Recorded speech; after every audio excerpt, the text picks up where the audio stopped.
So tips for sitting the exam. The key thing really is time management. So section A, you've got 54 minutes per section and there are 15 questions. So it might be worth during your studying time to set yourself 15 questions in that time limit. There's no point doing 15 questions and saying, whoa, I'm brilliant, I got them all right, but it took you 3 hours, okay? You need to sit down in that time limit and make sure that you can complete 15 questions. Section B, you've got these 3 10-mark questions. Each question is 18 minutes. Okay, so 18 minutes for each of the 3 10-mark questions. And remember, each of those questions has 5 questions in it. So again, you want to practice these in full and to the time of 18 minutes, because actually 18 minutes isn't that long. Section C, 18 minutes for the 10-mark question and 27 minutes for the 15-mark question. Again, you have to practice these to time, okay, just to make sure that you can get everything down in time and get your answers and your workings presented nicely. Tips for sitting the exam in sections A and B: read the question. I know everybody always says that, read the question, but people get into an exam, they start to panic and they don't read properly, okay? So look for the words correct or incorrect, okay? It will say which of the following is correct, which of the following is incorrect, okay? Read it quite carefully, because people often choose to see what they want to see, okay, and then choose the wrong answer. Note the number of options to choose as well. So it might say which 2 of the following, so choose 2 answers. There's no point just putting 1 answer in. And beware of distractors. Now, distractor answers are those ones that look like the right answer, but are just a little bit different or a little bit wrong, okay? So for example, you'll have a calculation to do, let's say on the company car benefit, and partway through that benefit you get to a number and you think, brilliant, that number's there, but actually that number then needs to be time apportioned, so it's actually the number after that one that's the correct answer. So don't be distracted by the wrong answers. They will be there deliberately to trip you up, okay? So do make sure you have completed your calculation to the requirement. Also, following rounding instructions. Usually you round to no decimal places, okay? So we just round up to the whole number. The only occasion usually I think where you will have rounding might be in national insurance, okay? So just read the question very carefully again. In the exam, eliminate the wrong answers. So some answers look ridiculously wrong or sound ridiculously wrong, like, I don't know, tax evasion is legal and we should all do it. You know, that's definitely a wrong answer, okay? So eliminate anything that looks like it's definitely the wrong answer. If there's 2 similar answers, often one of those answers is correct. So you could sort of focus on those if you wanted to and work backwards if you can. If you're still stuck, just flag it.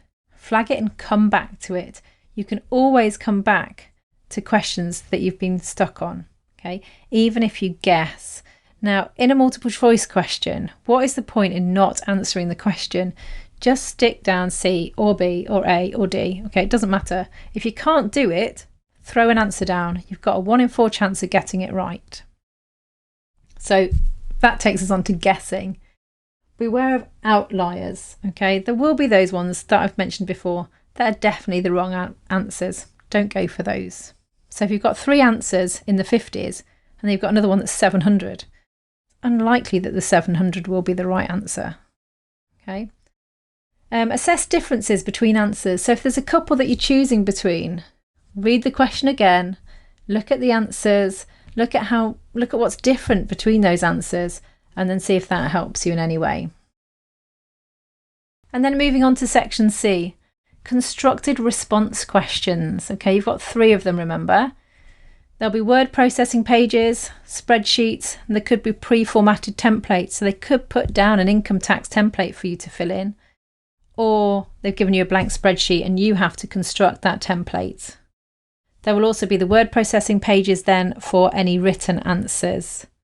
Again, read the requirements first. It's really important that you understand what they want from you.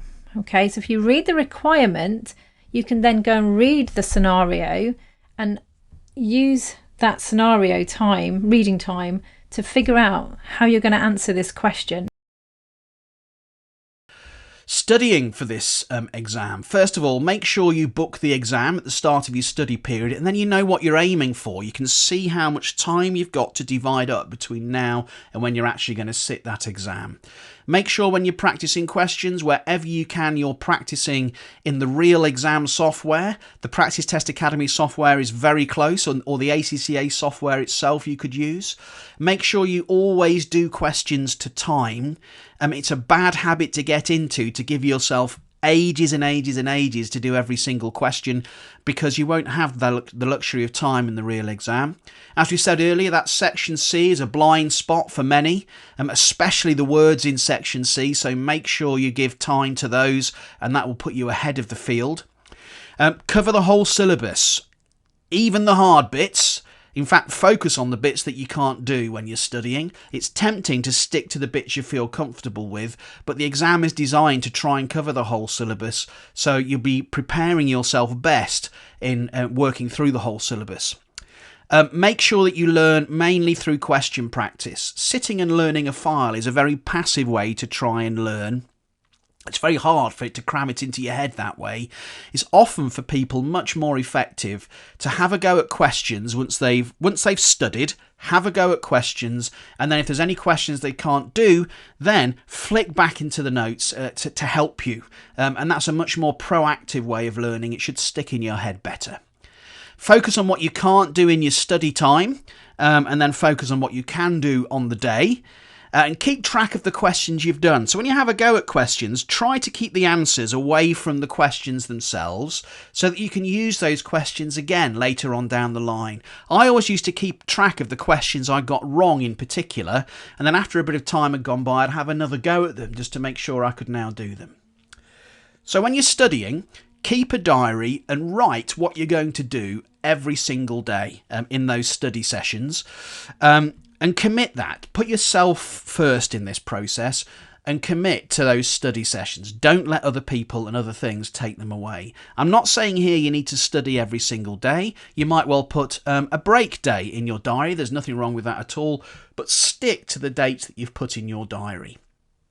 Give yourself regular breaks when you're studying. Every sort of 10-15 minutes or so, just look away from the screen for perhaps a minute and relax your shoulders and so on. Every hour, make sure you take a good 10 or 15 minute break. To be honest, even if you don't feel like you need it, take that break, walk around, have a stretch, have a drink, and that will keep the energy levels up for a much longer period of time. Try and keep your study sessions output based. Now, what I mean by that is that when you're saying, I'm going to study now, rather than saying, I'm going to study for 2 hours, say I'm going to do these questions, and when these questions are done satisfactorily, then I'm finished. And that motivates you to get down and start working hard. If you give yourself a time limit, there's every incentive to slow down and waste time in those kinds of sessions. So give yourself output-based targets. The other benefit of those is that if you plan your work in that way, you're guaranteed to get through the work you need to get through by the time you get to the exam. And make sure you keep practicing as much as you can in the real computer-based exam environment.